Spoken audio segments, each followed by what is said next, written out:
400-500 تا بیمار قبول میکنند. اکستراسنس یک ساعت باید که 3-4 بیمار قبول کنند. اگر روزی کاری باید 5 ساعت باشد 20 بیمار قبول کردنش لازم است.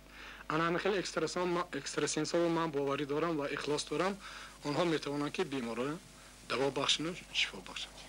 عقیده وجود دارد که گویا که پسیخوتراپیست ها با همین راه از کسلی های روحی عصبی سر کرده تا کسلی های سرطان را میتوانند معالجه کنند.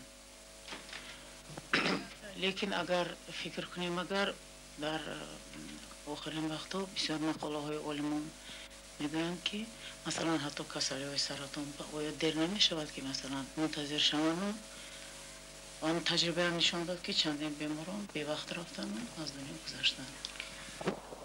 البته اگر پسیخوتراپیست کلینیسیست باشد، کلینیک نقض داند، چون که پسیخوتراپیست ها هستند که مثلا فقط آناتومی در کافه آناتومی کار میکنن، گویا در فیزیولوژی کار میکنن، عموما بیمار وقتی کار کردگیشون نیست، آنها نقطه نظرشون کمتر. پسیخوتراپیست که در اصل من کاشپیروفسکی هم زیاده از 20 سال کلینیک با کار کردگی من نقض میدونم. من خودم هم 10 سال در کلینیک کار کردم، در کلینیک کاردیولوژی. اون وقت بعد در وقت سری وقتش به بیمار برای معاینه کردن میفرستند. یکی در کدام حالت نباشد باید روحی ما بیمار باید برداریم تا اگر روی بیمار تهابات نکنید جسم جانبی تهابات کردن کین.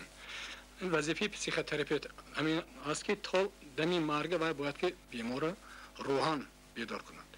نه که باید که اینجا اومخته دانشی چقدر داشته باشد که در وقت چون که شما گفتید مثلا کسلی سرطان باشد دکترها برفته وقتش به جراحی کرده راهی پیشگیری کنند که با عمری درازتر بیند و با زندگیش دوام دهند. خب استاد درباره شاگردهای خود نقل میکردید، با کی امروز شما باوری دارید؟ شاگرد اکنون من اینجا چی گفتنی هستم، من شاگردها عموما بسیار دارم. از دوره که من از سال 81 همچون پسیخوتراپیست کار میکنم بسیار رفیقا آمدن آموختن. من آنچه که دانش خودم هست رفیقا به یاد میتونم که یادگیرانه همون خلق و یک منفعت پیدا شد. مثلا در خواجه آب گرم کار میکردم، در اونجا من سیجان نادر فهمیدگی بود، من جای تیار کرده برای وای داده رفتم. در مرکز کاردیولوژی کار میکردم، مظفر بابا خدجیف حاضر من سردکتری مرکز کاردیولوژی. در ولایت لیناباد من سال گذشته از سبب آنکه یک بار داروها قیمت شد، داروها نیست شد، با خواهش سردکتری ولایت بیمارخانه ولایت شهر لیناباد رفیق قطب‌الدین ما در اونجا 2 کورس پسیخوتراپی تشکیل کردیم. یکی برای جراحان 15 نفر تام کردن، دیگرش برای دکترای عمومی، دکترای گلوی گوش و بینی، تراپیست و کاردیولوگ همان ها که من هر باری که روم از احوال به خبردار میشم. بسیار خرسند هستم که مثلا بسیار بیماری های بعدی جراحی پریویاس که همون با واسطه تلقین کردن، با واسطه تاثیر سخن یاردم میکنن. بعضی بیماری های زخم میده، بیماری های گلو، چشم، من همینا به یاردمش رسیده ایستاده است. هنگامی که ما گفتیم که با همراه شما نمایش تیار میکنیم، بسیار گفتن که پرسید که شما باوریتون نسبت اون یک فال بنزنی که در فرغانه زندگی میکند امروز از جاهای دور ایستاده دیگران رو معالجه میکنند. درباره فرغانه صفیه اپا من بسیار شنیدم. البته آوازه همین سیستم پسیخوتراپی همین که بسیار آدم ها، من همین در همین شهر خودم هم طبیب ها بودن که از اندیجان و از فرغانه آدم ها می اومدن.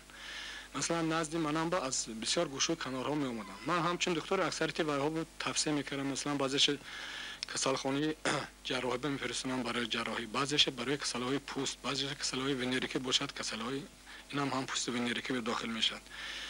انیکی اکن ویا این یک متد تلقین کردن و دومش انرژتیکا، این رومولچه میبرن به خود کردن.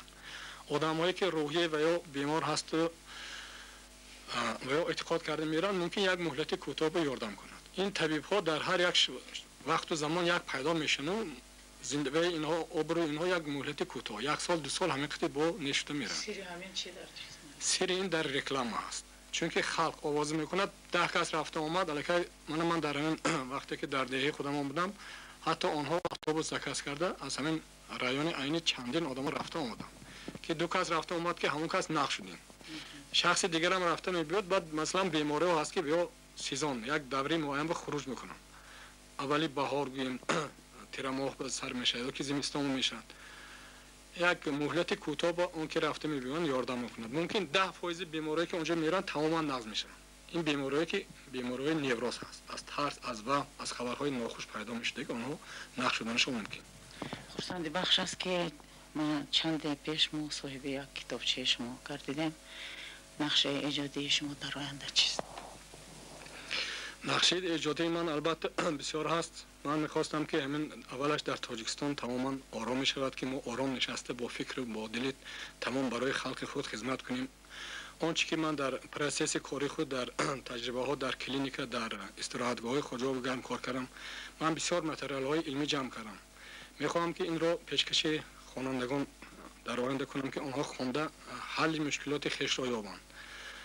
عموما راههای پیشگیری کردن بیماری ها، طرز استفاده بردن گیاها، طرز عادت های همین سنتی ما هست که مثلا من یک در مقاله پیشنهاد کرده بودم که همین توی ها با شب مثلا ما با آش میکنن، ششلیک میکنن که از نقطه نظری تیپ این ضرر کلان دارد.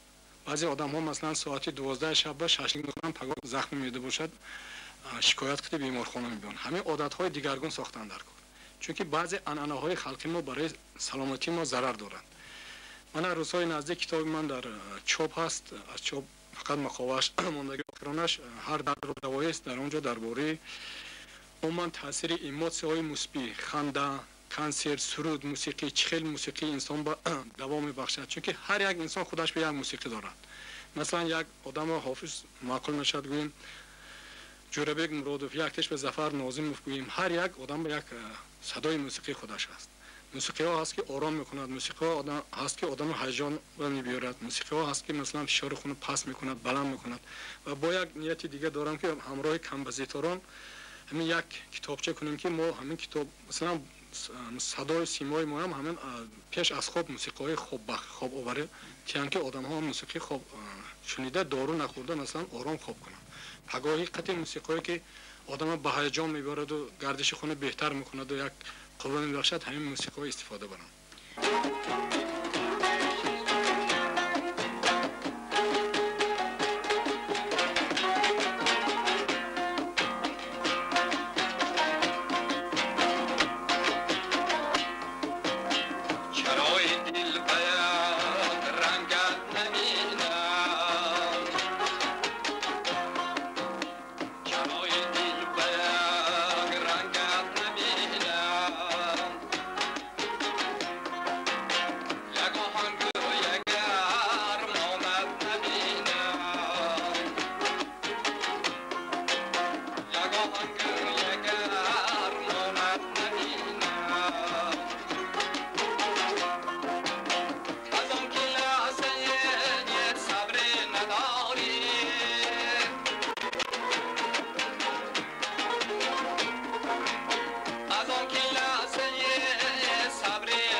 بینندگان گرامی، شما توسط این نمایشنامه با روزگار و اهل عائله طبیب روحشناس ملا ظهور طاهری شناس شدید. ما با اخلاصمندان این طبیب شناخته تاجیک هم‌آواز شده آبادی روزگار، موفقیت کار و به اهل خانه‌شان آبادی روزگار را تمنا داریم.